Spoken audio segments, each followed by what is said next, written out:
Que la grâce de notre Seigneur Jésus soit avec vous dans vos maisons dans le nom puissant de Jésus. Je voudrais partager avec vous, bien-aimés, une parole sur la foi. Vous savez l'importance de la foi. La Bible dit, sans la foi, personne ne peut plaire à Dieu. Sans la foi, nul ne peut être agréable à Dieu. Et même tout ce que nous obtenons de Dieu, c'est au travers de la foi. Voilà pourquoi la foi, elle est très importante. Mais j'aimerais juste partager une petite parole sur l'attitude de la foi. Nous allons lire un passage dans 1 Samuel chapitre 1. Nous connaissons cette histoire merveilleuse de Anne, cette femme merveilleuse que l'Éternel a bénie par un homme puissant, un prophète de l'Éternel, celui qui a établi les rois d'Israël, le premier et le deuxième roi. Cet homme qu'on appelle Samuel le prophète. Alors nous connaissons cette histoire. Cette femme Anne était mariée à un homme qui s'appelle Elkana et qui avait une autre femme qui s'appelait Pénina. Nous connaissons bien l'histoire, comment Pénina qui avait des enfants, elle était tout le temps en train de se moquer de Anne et Anne était très fort dérangée. Elle s'est mise à aller chercher l'Éternel. Elle cherchait l'Éternel des années, mais elle n'avait toujours pas d'enfant. Puis un jour, alors qu'elle était au temple en train de prier, le sacrificateur Élie qui était là lui dit, mais femme, jusqu'à quand tu vas continuer dans l'ivresse? Arrête un peu le vin. Et cette femme a dit, non, ce n'est pas le vin, ce n'est pas que j'ai bu, ce n'est pas que je suis ivre, mais c'est la douleur, le chagrin de mon cœur. Je répandais mon âme devant l'Éternel. Waouh! Ça, c'est une forme de prière que nous allons étudier lorsque nous allons parler sur les types de la prière.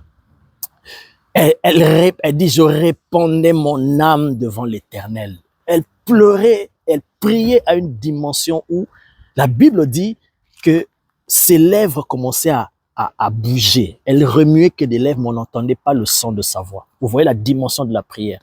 Vous vous rappelez lorsque je vous ai parlé de la prière fervente. La prière qui vient du cœur, tellement qu'elle était plongée dans la prière, elle n'avait plus de mots, les paroles ne sortaient plus, la voix ne sortait plus, c'est seulement les lèvres qui bougeaient.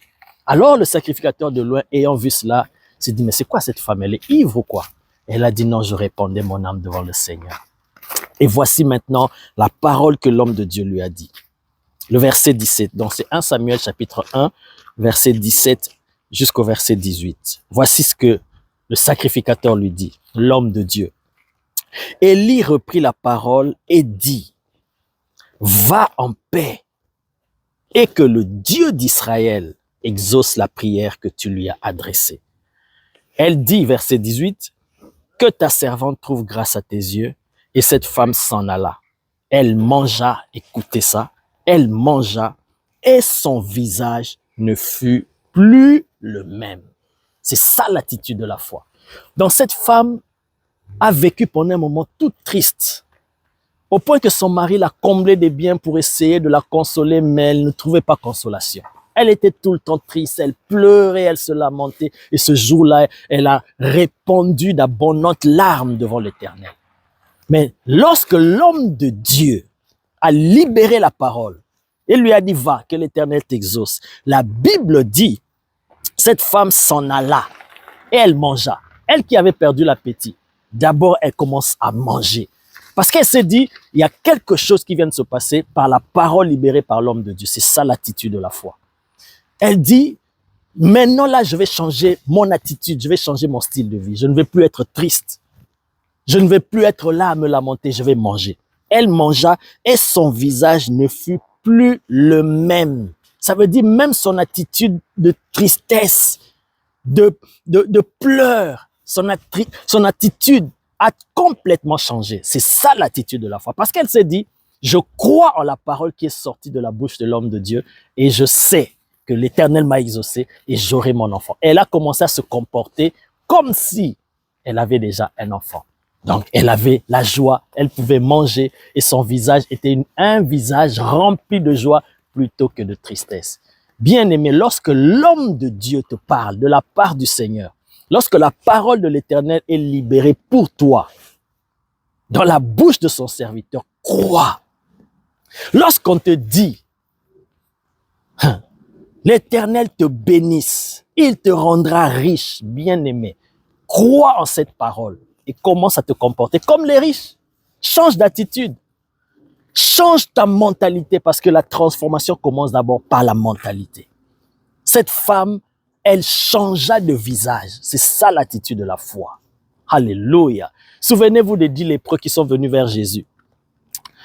Ils sont venus, ils ont commencé à crier de loin. Seigneur, aide-nous, guéris-nous. La Bible dit de loin à distance. Jésus leur a dit directement, allez vous montrer au sacrificateur. Bien-aimé, si tu ne connais pas le langage du Seigneur Jésus, tu seras traumatisé. Ils pouvaient se dire, mais attends, nous on vient vers toi, c'est toi qui guéris. On a entendu que tu guéris les lépreux. Maintenant, nous on vient chez toi et tu nous dis, allez vous montrer chez les sacrificateurs. Est-ce qu'on a déjà entendu les sacrificateurs guérir de la lèpre? Non. Ils pouvaient commencer à discuter avec Jésus. Il dit, allez vous montrer au sacrificateur. Il pouvait aussi dire, allez vous montrer au sacrificateur. Un lépreux dans la loi, il va vers le sacrificateur lorsqu'il est guéri. Et le sacrificateur va constater sa guérison. Mais nous, on n'est pas encore guéri. On est lépreux.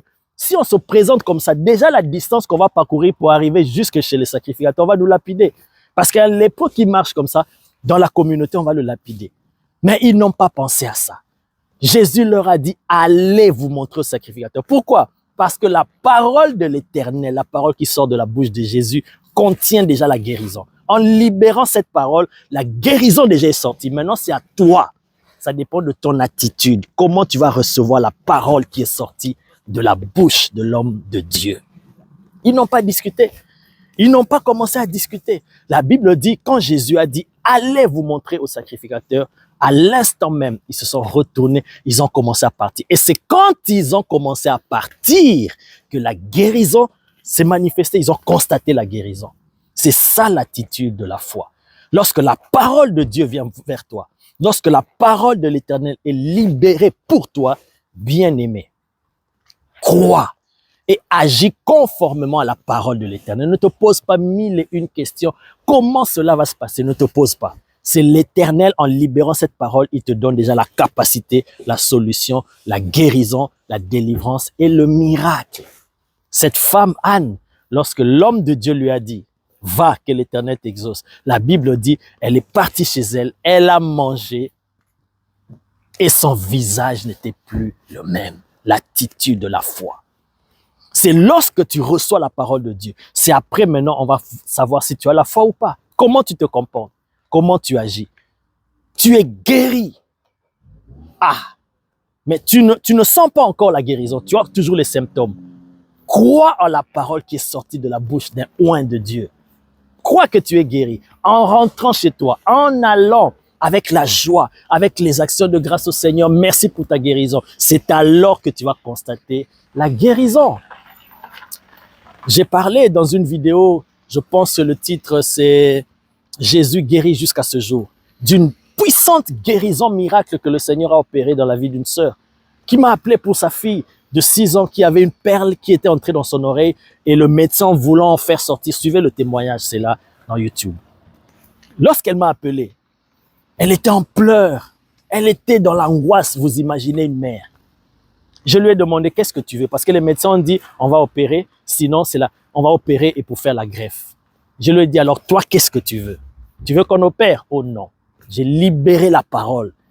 Elle a cru, elle ne s'est pas posé des questions, comment ça va se faire? Pasteur Pépé, elle ne m'a même pas posé des questions. Quand j'ai libéré la parole, elle a cru en la parole et elle est partie. Je lui ai dit va, vous allez constater la guérison.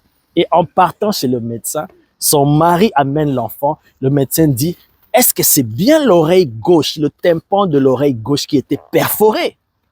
Parce que le médecin n'en revenait pas. La guérison miraculeuse, le tympan a été restauré, recréé par Dieu, je ne sais pas, mais c'était tout neuf comme si ce n'était pas perforé. Pourquoi? Parce que j'ai libéré la parole, j'ai dit à la femme, va, et vous allez voir la guérison. Et elle a cru et le Seigneur a manifesté. C'est ça l'attitude de la foi. Ne doute pas de la puissance de Dieu. Ne doute pas de la parole de l'Éternel dans la bouche de ses serviteurs. Ainsi, je déclare, toi qui es malade, sois guéri dans le nom de Jésus. Touche là où tu as mal. Et pendant que je parle, la puissance du Seigneur te guérit, peu importe ta maladie. Toi qui as besoin d'une promotion, toi qui as besoin d'une solution, toi qui as besoin d'une intervention divine, va refaire la même démarche. Va frapper à la même porte. L'Éternel t'assiste et l'Éternel te donne la victoire. C'est ça l'attitude de la foi.